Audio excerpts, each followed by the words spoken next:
चलिए आज हम जो प्रकाश परावर्तन था अपवर्तन का चैप्टर है विज्ञान का, उसको पढ़ने वाले हैं। उसमें से लेंस को पढ़ेंगे। दर्पण के बारे में हमने बहुत सारा पढ़ाई किया है, देख लीजिए। ये सब जितना था अपवर्तनांक था, ये अपवर्तनांक अपवर्तन का नियम था, जो दर्पण सूत्र था उसका से बनने वाले क्वेश्चन थे, क्वेश्चन सबको बनाए थे। देख लीजिए किस प्रकार से हम लोगों ने, और फिर बहुत सारे चीज़ पढ़े हैं इधर। आप अगर मेरा सभी वीडियो नहीं देखे हैं तो देख लीजिएगा प्लेलिस्ट में जा कर के, या फिर मिल जाएंगे, सर्च कर लीजिएगा।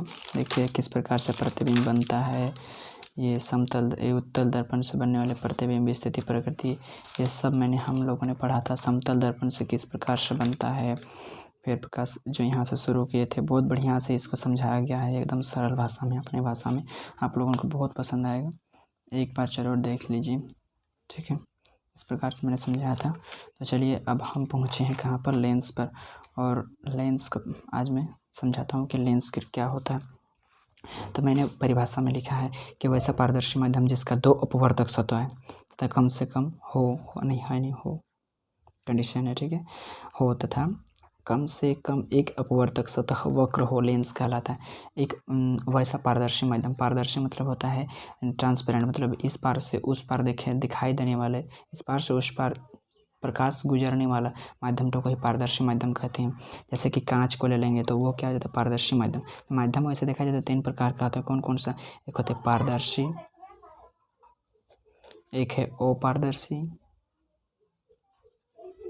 एक है परभासी। छोटे क्लास का है ये सब। पारदर्शी, अपारदर्शी और परभासी। पारदर्शी किसको बोला जाता है? वैसा पदार्थ जिनसे होकर के हम आर पार देख सकते हैं, इस पार से उस पार देख सकते हैं, इस पार के वस्तु को उस पार, मतलब अगर कोई वस्तु उस पार में है और हम इस पार में खड़े हैं तो हम उसको आसानी से देख सकते हैं, उसी को बोलते हैं पारदर्शी। अपारदर्शी जिनसे होकर के प्रकाश नहीं गुजर सकता है और नहीं हम उस पार के वस्तु को देख सकते हैं, उसको बोलते हैं अपारदर्शी। जैसे कि हम लोग का ये दीवार हो गया, दीवार के उस पर क्या है क्या नहीं हम थोड़ी देख पाएंगे, तो कौन सा माध्यम हो गया? अपारदर्शी। और परभासी का मतलब होता है कि इस पार के वस्तु उस पार में दिखाई तो देगा, बट पूरी तरह से पहचान में नहीं आएगा, क्योंकि इस प्रकार से मतलब स्पष्ट दिखाई नहीं देगा। यह स्पष्ट जिसमें नहीं दिखाई देगा उसी को बोलते हैं परभासी। जैसे कि आप गाड़ी सब में सवारी किए हैं, उसका जो कांच होता है ना, कांच उसमें पूरी स्पष्ट इस पार से उस पार नहीं दिखाई देता है, सफ़ेद वाला नहीं, वो जो काला किया रहता है वो परभासी में आ जाता है, ठीक है। पारदर्शी और पारदर्शी और परभासी क्या होता है आप लोग छोटा क्लास में पढ़े ही होंगे। तो चलिए हम लेंस के बारे में बात करें तो लेंस भी है कि वैसे ही पारदर्शी माध्यम में बोल रहा है। पारदर्शी मतलब प्रकाश इस पार से उस पार गुजर सकता है बोल रहा है, ठीक है। जिसके दो अपवर्तक सतह, अपवर्तक सतह दो अपवर्तक, और अपवर्तक क्या होता है ये अपवर्तनांक में मैंने बहुत बढ़िया से समझा दिया है, आप समझ सकते हैं। फिर भी मैंने बता दूंगा कि अपवर्तक सतह क्या होता है। अपवर्तक और परावर्तक दो सतह होता है। अपवर्तक सतह वैसा सतह को बोला जाता है जिनसे होकर प्रकाश परावर्तित ना होकर के वो गुजर जाए, बट अपना रास्ता से थोड़ा विचलित हो जाता है, ठीक है, उसी को अपवर्तक सतह बोला जाता है। तो देखिए कांच को अगर कांच का स्लेब, कांच नहीं कांच का स्लेब को अगर हम लाते हैं इस प्रकार से, और अगर हम प्रकाश को इस प्रकार से लाते हैं तो क्या होता है, क्या इस पार गुजर जाएगा कि नहीं गुजरेगा? अगर हम इस पार से उस पार मारेंगे तो इस पार से उस पार भी पार हो जाएगा, ठीक है। तो वैसे ही देखिए इधर से मारे इधर से भी पार हो गया, इधर से मारे इधर से भी पार हो गया। तो इसके कई ठो अपवर्तक सतह है, इसका 2 ठो अपवर्तक। चलिए इधर बोलेंगे तो उधर से मार सकते हैं, इधर से मार सकते हैं। चलिए हम इस इधर दो तरफ, पीछे तरफ और इधर पेंट कर देंगे, खाली 2 तरफ ही रखें तो 2 अपवर्तक सतह हुआ ना। तो ऐसे ही 2 अपवर्तक सतह होना चाहिए, और कम से कम एक क्या होना चाहिए, अपवर्तक सतह वक्र होना चाहिए, और कम से कम एक ठो अपवर्तक सतह, जो 2 अपवर्तक सतह मर रहा है इसका एक ठो वक्र होना चाहिए, मतलब सीधी नहीं होना चाहिए। इसका मतलब ये है कि हम कांच का जो स्लेब है चौकोना वाला, चारकोना वाला, उसका हम लेंस नहीं कह सकते हैं। प्रकाश परावर्तित हो रहा है फिर भी क्यों नहीं कह सकते हैं? क्योंकि इसका जो एक अपवर्तक सतह है क्या है, वक्र नहीं है। इसका दोनों ही अपवर्तक सतह कैसा है, समतल है, इसलिए हम इसको लेंस नहीं बोल सकते। इसका लेंस होने के लिए कम से कम यदि इसका एक अपवर्तक सतह इस तरह से अवतल जैसा धंसा रहता या फिर उत्तल जैसा उभरा हुआ रहता तो हम बोल सकते थे क्या कि इसको लेंस बोल सकते थे, ठीक है। तो इस हिसाब से देखा जाए तो लेंस कितने प्रकार का बना जा सकता है, हम यहाँ पर बनाने की कोशिश करें। जैसे कि एक समतल आ गया, एक समतल लाए और एक उत्तल को ले लिए, तो ये देखिए ये हो गया मेरा समतल और ये हो गया उत्तल। तो समतल उत्तल लेंस बन सकता है, ये समतल और ये उत्तल, समतल उत्तल हो सकता है। और क्या हो सकता है, समतल समतल तो नहीं हो सकता है, एक हो सकता है देखिए उत्तल और एक हो सकता है समतल। ऐसा भी हो सकता है कि नहीं, इधर वाला उत्तल और ये समतल, या फिर हम लोग समतल या उत्तल। चलिए समतल उत्तल बढ़िया होगा, ये समतल और ये उत्तल, तो हम लोग बोल सकते हैं क्या, समतल उत्तल। अरे समतल उत्तल तो बता दिए, समतल और ये अवतल, तो ये क्या हो सकता है, समतल और अवतल। समतल अवतल हो सकता है। फिर और कैसा हो सकता है, ये उत्तल और उत्तल, द्विउत्तल लेंस भी हो सकता है। ठीक है, लेंस कितना प्रकार का हो सकता है, एक जनरली बहुत प्रकार का होता है, पर हम बोल सकते हैं एक समतल लेंगे एक उत्तल लेंगे, समतल उत्तल हो सकता है। एक समतल लेंगे एक अवतल लेंगे तो समतल अवतल हो सकता है। दोनों ही अगर उत्तल लेंगे, दोनों अपवर्तक सतह उसका क्या हो, उत्तल हो, तो द्विउत्तल हो सकता है। और दोनों अपवर्तक सतह, एक ऐसा भी लेंस हो सकता है जिसका दोनों अपवर्तक सतह क्या हो, इधर का भी और उधर का भी, दोनों का अपवर्तक सतह अवतल हो, तो इसको हम लोग बोल सकते हैं क्या, द्विअवतल लेंस, द्विअवतल लेंस। इस प्रकार से बहुत सारा लेंस बन सकता है। ठीक है, तो हम यहाँ पर जो इस पार्ट में जनरली बात करने वाले हों वो द्विअवतल लेंस के बारे में या फिर द्विउत्तल लेंस के बारे में पढ़ेंगे। ठीक है, द्विउत्तल जिसका दो अपवर्तक सतह उत्तल हो, ठीक है, उसी को द्विअवतल। इसमें देखिए दोनों अपवर्तक सतह वक्र है। ठीक है, वैसे ही हम इस पार्ट में द्विउत्तल लेंस या द्विअवतल लेंस, इसी को अवतल लेंस भी कहा जाता है या उत्तल लेंस भी कहा जाता है, इन दोनों के बारे में हम लोग इस पार्ट में पढ़ेंगे। ठीक है, तो ठीक, चलिए पढ़ते हैं। ठीक है, चलिए अब द्विअवतल या द्विउत्तल लेंस के बारे में बात करते हैं हम लोग। इसके विभिन्न पॉइंट्स होता है, जैसे कि अवतल दर्पण और उत्तल दर्पण था, उसमें बहुत प्रकार का उसका वक्रता केंद्र था, फोकस पॉइंट था, उसका क्या बोलते हैं, फोकस दूरी, वक्रता दूरी, प्रतिबिंब दूरी, वस्तु दूरी, इस प्रकार से था। तो लेंस में भी ये सब किस प्रकार से होता है, लेंस में विभिन्न प्रकार के बिंदु किस प्रकार से होता है, उस सबका हम लोग अभी समझ लेते हैं। ठीक है, चलिए समझते हैं पहले। ये जो लेंस बना है, उत्तल लेंस हो या अवतल लेंस हो, अवतल लेंस हो या उत्तल लेंस हो, यह दो गोलों से मिलकर के बना होता है। देखिए ये एक गोला हो गया, और अगर इसी के ये में एक और गोला को हम ला देते हैं और इसका ये भाग को हटा देते हैं, इस भाग को हम हटा देते हैं, तो मेरा कौन सा भाग बचता है, ये वाला भाग बचता है। इसी को हम लोग बोलते हैं क्या, उत्तल लेंस, उत्तल लेंस बोलते हैं। तो ये देखिए, ये भी एक किसी न किसी गोला का भाग था, तो इसका भी तो अपना कोई वक्रता केंद्र होगा और इसका भी अपना कोई फोकस दूरी होगा कि नहीं होगा। अब ये देखिए, ये भी, ये वाला जो भाग है, ये भाग किसी न किसी एक गोला का केंद्र, एक गोला का ही भाग है, तो उसका भी अपना केंद्र होगा, उसका भी अपना फोकस दूरी होगा।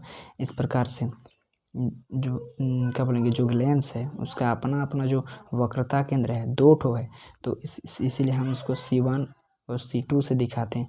इसका वक्रता केंद्र जो होता है वो जिस गोले का हिस्सा होता है उस गोले के वक्रता केंद्र को ही वक्रता केंद्र कहते हैं, हम लोग पढ़ चुके हैं। ठीक है, तो देखते हैं उत्तल लेंस में किस प्रकार से होता है, कौन कौन सा बिंदु होते हैं, उसको पहले देख लेते हैं। चलिए ठीक है, चलिए मैंने उत्तल लेंस में मुख्य बिंदु को लिख लिया है। ठीक है, और उत्तल लेंस में किस प्रकार से पॉइंट होते हैं, जैसे कि अवतल लेंस हो या उत्तल लेंस हो, कोई न कोई गोले का भाग होता है, इसका अपना अपना केंद्र होता है, इसीलिए दो केंद्र होने के कारण इसका पहला केंद्र ये वाला भाग जो जिस गोला का है उसको C1 मतलब पहला केंद्र, पहला गोला का केंद्र, ये भी किसी न किसी गोले का भाग है, इसीलिए इसका दूसरा गोला का केंद्र C2 लिख दिए। ठीक है, इसी को NCERT में हम लोग का क्या लिखा रहता है, देखिए ये पहला गोला का फोकस केंद्र, फोकस पॉइंट होने के कारण इसको F1 लिखा है, और यहाँ से जो यहाँ का दूरी होता है वो F1 होता है, और यहाँ से यहाँ की दूरी भी F1, मतलब फोकस पॉइंट जो होता है वक्रता केंद्र और उसका ध्रुव दर्पण में पढ़े थे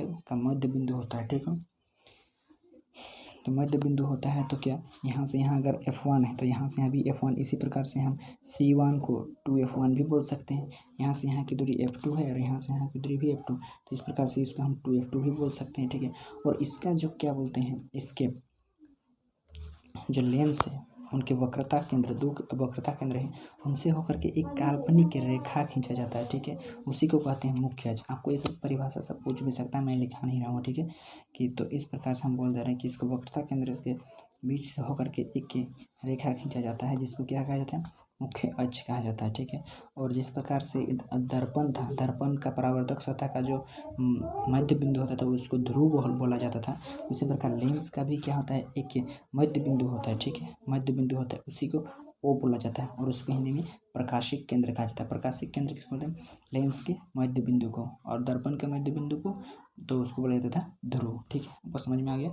ये दो उत्तल लेंस किस प्रकार से होता है, या उत्तल लेंस में एक, और लेंस को जब भी बनाएगा आप बीच में कलर कर दीजिएगा, ठीक है।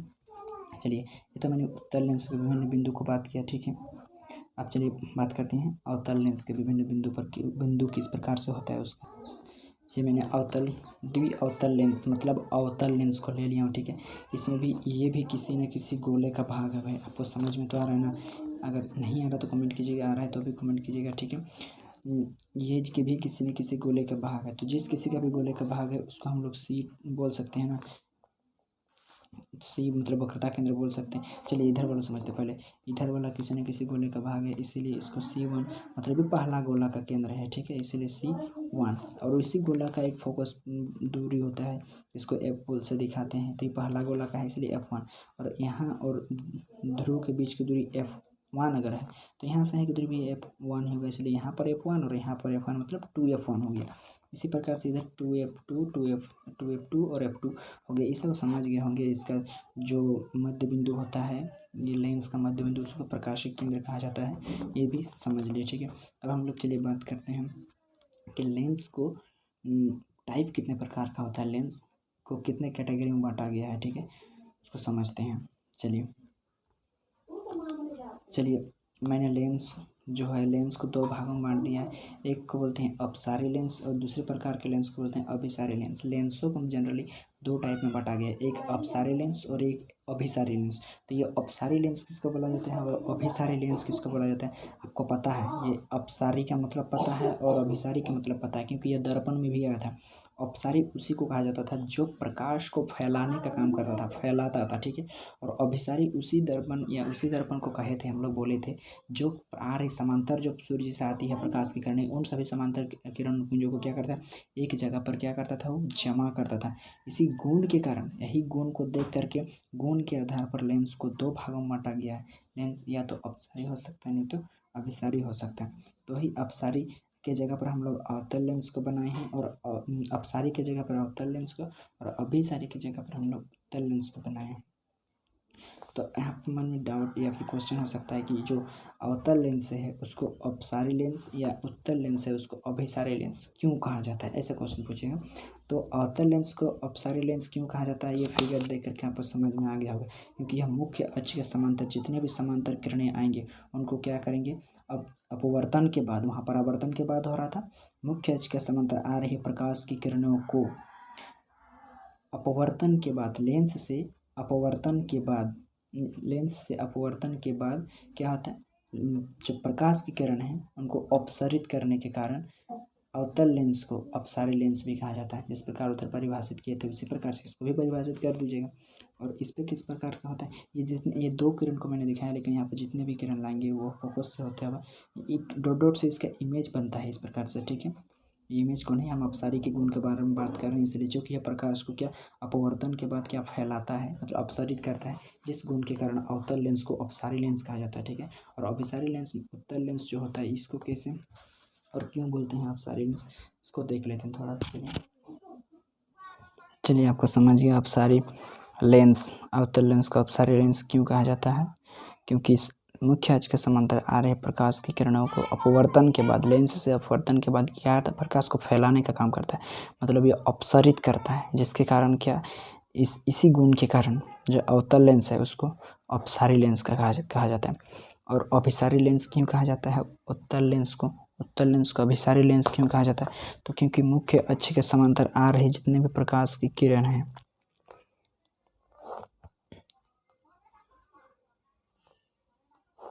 ज़्यादा किरण में मैं नहीं दिखा रहा हूँ, दो ही किरण दिखाऊंगा।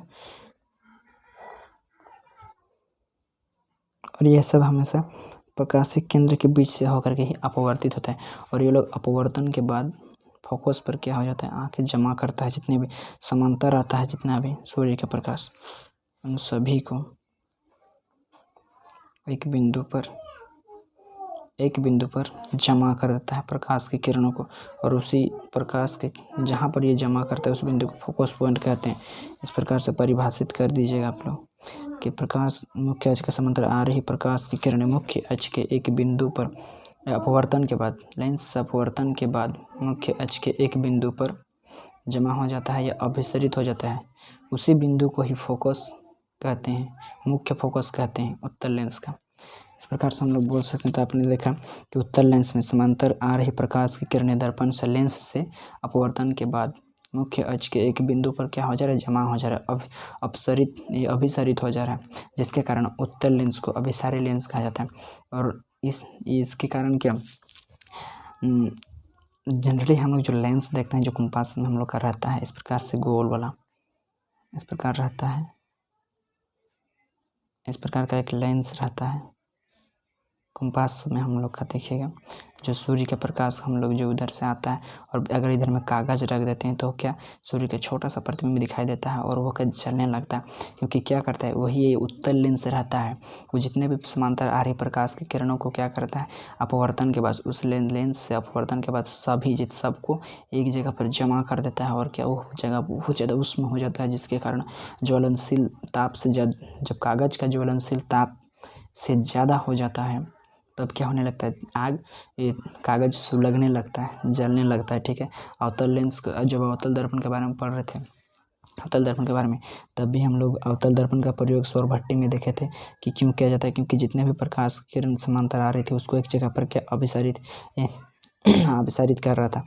और इसके कारण क्या यहाँ पर ऊष्मा उत्पन्न हो रहा था। और यहाँ पर हंडी उंडी कुछ भी अगर हम लोग गर्म करना चाहेंगे, भट्टी लगाएंगे तो यहाँ पर वो गर्म करने के लिए इसके काम में किया जाता था। उसी प्रकार से जो उत्तल लेंस होता है ये भी मुख्य अक्ष के समांतर आ रही जितने भी प्रकाश होता है समांतर किरण, उन सबको एक बिंदु पर, मुख्य अक्ष के एक बिंदु पर जमा करता है। उसी को ही उत्तल लेंस का मुख्य फोकस कहा जाता है। ठीक है, और इसी गुण के कारण उत्तल लेंस को जो है अभिसारी लेंस कहा जाता है। आपको समझ में आ गया उत्तल लेंस को अभिसारी लेंस क्यों कहा जाता है, अवतल लेंस को अपसारी लेंस क्यों कहा जाता है, लेंस को कितने भागों में बांटा गया है, तो लेंस के 2 भागों में बांटा गया है, अपसारी लेंस और अभिसारी लेंस।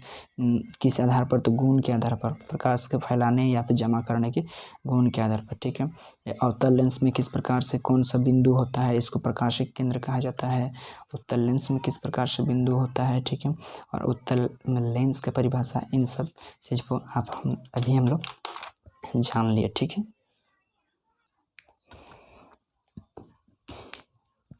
दर्पण से जो गोलीय दर्पण था उसमें गोलीय दर्पण में किस प्रकार से प्रतिबिंब बनते हैं वो हम लोगों ने दर्पण वाले चैप्टर से में बढ़िया से पढ़ा था। अब हम लेंस के बारे में पढ़ रहे हैं तो लेंस में भी किस प्रकार से प्रतिबिंब बनता है। ठीक है, उसको पढ़ेंगे तो सबसे पहले मैं अवतल लेंस में जो किस प्रकार से प्रतिबिंब बनता है वो देख लेते हैं। उसमें उत्तल लेंस में किस प्रकार से प्रतिबिंब बनता था और उसमें 2 प्रकार का प्रतिबिंब बना था वो हम लोगों ने देखा था। दिखा देते हैं, ये देखिए उसमें उत्तल दर्पण से प्रतिबिंब बनाए थे और किस प्रकार से प्रतिबिंब उसका बना था 2 प्रकार से।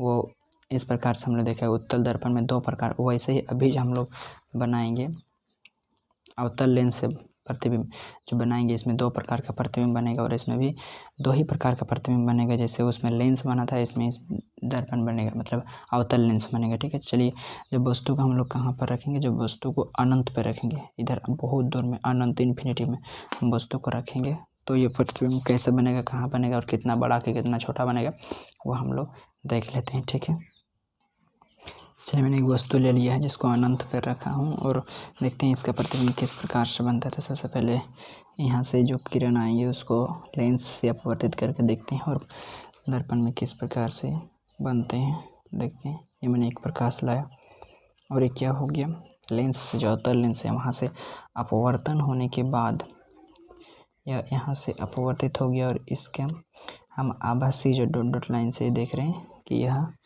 फोकस पर आ रहा है। इसका इधर से भी नीचे से भी हम कोई भी इसका लाएंगे, पैर से प्रतिबिंब बनना है तो इसका पैर से भी प्रकाश आएंगे। वस्तु का जो हम कहाँ पर रखें रखिएगा अनंत पे रखें हैं। ठीक है, तो ये इस प्रकार से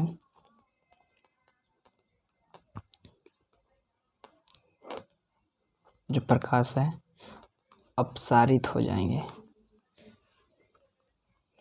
इधर से कोई भी रहेगा वस्तु बड़ा रहेगा तो वो भी उसी प्रकार से होगा।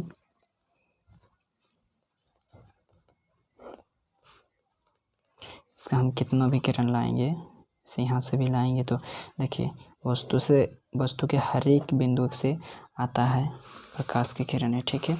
और वो लेंस से अपवर्तन होने के बाद एक बिंदु पर मिलती हुई सिर्फ हम लोगों को ना प्रतीत होती है अवतल लेंस में, और इसी बिंदु को फोकस कहा जाता है अवतल लेंस का, ठीक है। तो देखिए जब वस्तु को हम लोग अनंत पे रखें, इन्फिनिटी पे, तो प्रतिबिंब हम लोग को कहाँ पर बन रहा है, फोकस में बन रहा है। जब वस्तु को हम लोगों ने कहाँ रखा, वस्तु को अनंत पे रखा, तो इसका प्रतिबिंब हम लोग को कहाँ पर मिल रहा है, आभासी। क्या इधर एक दूसरे को, मतलब प्रतिबिंब कब बनता है, जब दो वस्तु से आ रहे प्रकाश की दो किरणें कम से कम एक दूसरे को कहीं ना कहीं प्रतिच्छेद करें।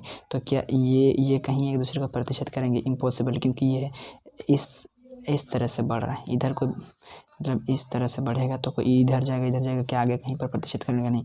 लेकिन हम डॉट डॉट करके आभासी कर सकते हैं कि हाँ यहाँ पर भी बनेगा, ठीक है। आभासी प्रतिबिंब और वास्तविक प्रतिबिंब आप बढ़िया से पढ़ चुके हैं, पीछे मैंने बता दिया है। तो चलिए ये इस प्रकार से अपसरित होकर निकल जाते हैं, तो हम लोगों ने डॉट डॉट करके इसका आभासी प्रतिबिंब बना दिए हैं कहाँ पर, फोकस पर, ठीक है। तो जब वस्तु को हम लोगों ने अनंत पर रखा तो उसका प्रतिबिंब कहाँ पर बना, लेंस के सामने या फिर कहाँ पर बना, तो स्थिति फोकस पर F1 पर कहाँ पर बना, यहाँ पर हम लोग दर्पण के पीछे या दर्पण के सामने नहीं बोल सकते क्योंकि यहाँ लेंस है, तब हम लोग स्थिति दिखा सकते हैं कि F1 पर, F2 पर, F1 से थोड़ा दूर, F1 से थोड़ा सामने, इस प्रकार से बोल सकते हैं। तो यहाँ पर कहाँ पर बन रहा है प्रतिबिंब, तो F1 पर। प्रकृति मतलब होता है कि वो आभासी बन रहा है कि वास्तविक बन रहा है। तो प्रतिबिंब जो हम लोग बनाए वो डॉट डॉट लाइन से दिखाएं, मतलब पूर्ण किरण आरेख के द्वारा नहीं दिखाए हैं, इसलिए इसका हम लोग क्या बोलेंगे, आभासी बोलेंगे। और जो आभासी बनता है वो सीधा होता है, आभासी एवं सीधा, या फिर आभासी बिंदु साइज का भी बोल सकते हैं, आभासी बिंदु साइज का, ठीक है। आभासी बनेगा बिंदु साइज का।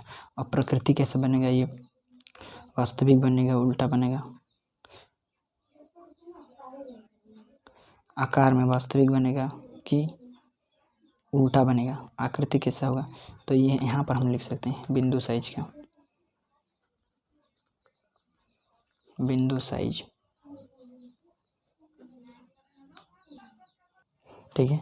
अवतल लेंस में पहला कंडीशन, जब हम लोग वस्तु को अनंत पर रखते हैं तो उसका प्रतिबिंब कहाँ पर बनता है, फोकस पर बनता है। और कैसा बनता है, आभासी एवं सीधा, यहाँ सीधा लिख सकते थे, सीधा, आभासी में सीधा बनता है। और आकार कैसा रहता है, तो वो बिंदु साइज का रहता है। चलिए पहला कंडीशन। अब जब हम लोग क्या वस्तु को कहाँ पर, ये अनंत और जो प्रकाशिक केंद्र होता है उसी के कहीं पर एक बिंदु पर रखेंगे, जैसे कि उत्तल लेंस में, लेंस नहीं दर्पण, उत्तल दर्पण में दो प्रतिबिंब बना था, उसी प्रकार से इसमें भी दो रखेंगे, एक अनंत पर एक और कहाँ प्रकाशिक केंद्र और अनंत के बीच में कहीं पर रखेंगे वस्तु को। तो किस प्रकार से बनता है वो देख लेते हैं। चलिए पहले मैं फिगर बना लेता हूँ। अब दूसरा प्रकार का प्रतिबिंब किस प्रकार से बनता है वो हम लोग देख लेते हैं। चलिए जब वस्तु को हम लोग प्रकाशिक जो बिंदु होता है, प्रकाशिक केंद्र तथा अनंत के बीच में कहीं पर रखते हैं, उसमें तो अनंत में रख दिए थे, ठीक है, जैसे कि सूर्य की किरणें जहाँ से आ रहा है उसी प्रकार से। अब हम कहीं पर जो प्रकाशिक केंद्र होता है और अनंत के बीच में, मतलब उससे सामने कहीं पर अगर रखते हैं तो प्रतिबिंब किस प्रकार से बनता है वो हम लोग ने पहले देख लेते हैं। चलिए तो यहाँ पर हम लोग जब दर्पण में हम लोग प्रतिबिंब का निर्माण कर रहे थे तो मैंने बताया था कि एक जो प्रकाश की किरण होता है उसको कहाँ से, ध्रुव से होता हुआ पार करना है, क्योंकि ऐसे करने से हम लोग को अभिलंब खींचना नहीं पड़ता है। और इसी प्रकार से लेंस से भी जब प्रतिबिंब निर्माण कीजिएगा तो पहला किरण का प्रकाशिक केंद्र से होकर के पार कीजिएगा। और प्रकाशिक केंद्र से पार करने से क्या होता है, पहला किरण को, यह जो प्रकाशिक किरण से अगर पार कीजिएगा कि पहला किरण को, तो यह अपवर्तन के बाद बिना विचलित हुए सीधा पार हो जाता है। इस यह बिना विचलित हुए सीधे पार हो जाता है। मतलब जैसे कि कोई अगर हम लोग लेंस में प्रकाश को पार करेंगे तो अपवर्तन के नियम के हिसाब से अपने वास्तविक स्थिति से थोड़ा सा या तो अभिलंब की ओर या फिर अभिलंब से दूर झुका हुआ मुड़ करके न पार होता है। लेकिन अगर हम प्रकाशिक केंद्र से होकर के पहला किरण को किसी को गुजारेंगे तो वो ना ही किसी मतलब विचलित नहीं होगा, ना ही दूर की ओर, ना ही सामने की ओर अभिलंब से। तो इस प्रकार से प्रकाशिक केंद्र से खींचने से हम लोगों को थोड़ा सा कठिनाई हम लोग को बच जाता है कि वो सीधे उसको पार कर देना पड़ता है। और दूसरा किरण को तो हम लोग को सीधा जिस प्रकार से खींचते हैं उसी प्रकार से समांतर लाना होगा। और मुख्य अक्ष के समांतर आ रही प्रकाश की किरणें आपको पता है वह लेंस से, जो भी लेंस हो, अवतल लेंस हो या उत्तल लेंस हो, वहाँ से अपवर्तन के बाद मुख्य फोकस पर मिलती हुई प्रतीत होती है, ये हमको पता है। तो मिलती हुई यहाँ पर प्रतीत ही होगा क्योंकि इसका प्रतिबिंब ई देखिए, ई किरण इधर चला जा रहा है, ई किरण इधर चला जा रहा है। तो क्या ये संभव है कहीं पर प्रतिबिंब निर्माण का? नहीं। तब हम लोग इसका आभासी प्रतिबिंब बना सकते हैं। तो कहाँ पर?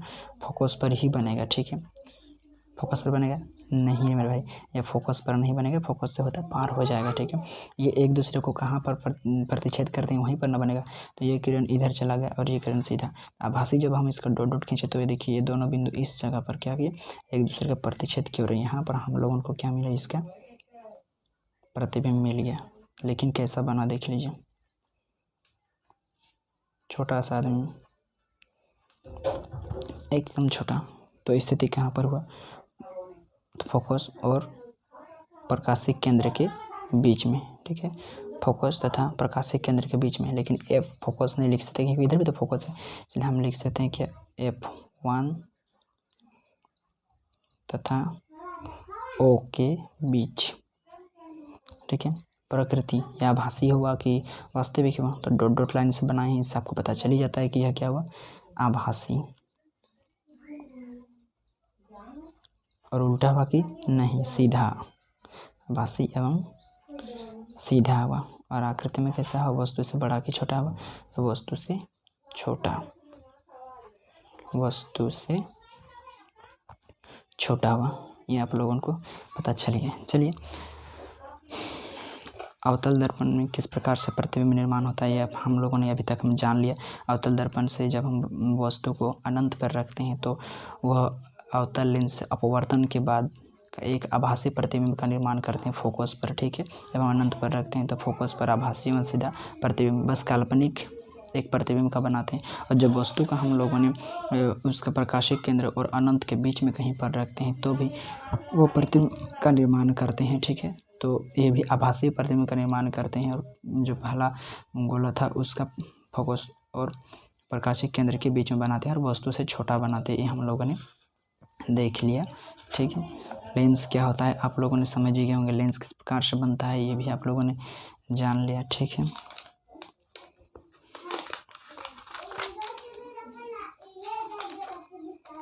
चलिए, लेंस के बारे में हम लोगों ने इतना सारा सब कुछ जान लिया। इसका मेन भिन्न बिंदु ये इसको भी हम लोगों ने जान लिया। चलिए, वीडियो अगर अच्छा लगा तो सब्सक्राइब कर दीजिएगा और कमेंट ज़रूर कीजिएगा। धन्यवाद।